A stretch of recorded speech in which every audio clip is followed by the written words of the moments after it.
ভোটের হাওয়া লাগেনি মানিকগঞ্জের দুর্গম চরাঞ্চলে।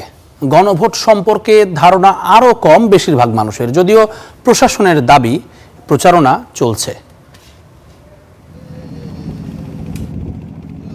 শিবালয় থেকে যমুনা নদীপথে যাত্রা, গন্তব্য দুর্গম চরাঞ্চল আলোকদিয়া, যেখানে বছরের 12 মাস যাতায়াতের একমাত্র মাধ্যম এই নৌকা। নদী ভাঙন নিত্যসঙ্গী। ঘণ্টাখানেক যাত্রা শেষে আলোদিয়ার চর, বেহাল যোগাযোগ ব্যবস্থা, চলাচলে অন্যতম ভরসা ঘোড়ার গাড়ি। দুর্গম এই চরাঞ্চলের ভোটের আমেজ নেই তেমন, গণভোট নিয়ে ধারণা আরও কম। ভোট কেড়ে কয় আর না ভোট কারা কয় দিয়ে আমরা বুঝি না। গণভোট কি ওটা আমি জানিও না, দেখিও নেই, শুনি, খালি শুনছি।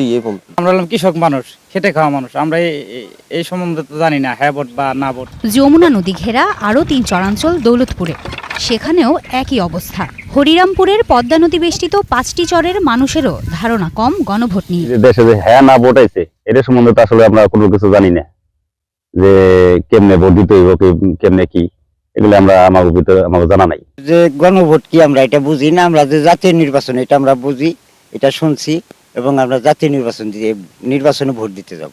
গণভোট সম্বন্ধে জানি না, কোনো মাইকিং টিকিং এখানে হয় নাই বা ওই ধরনের কোনো আমাদের।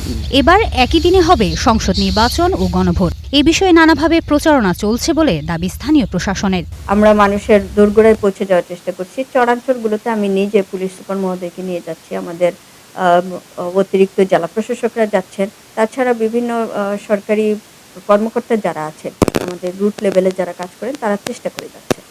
ইনশাল্লাহ আমরা তাদের কাছে নির্বাচনের আগে পৌঁছে যেতে পারব। মানিকগঞ্জে অন্তত 6টি চরাঞ্চলে বসবাস 2 লক্ষাধিক মানুষের। Desk report, star news.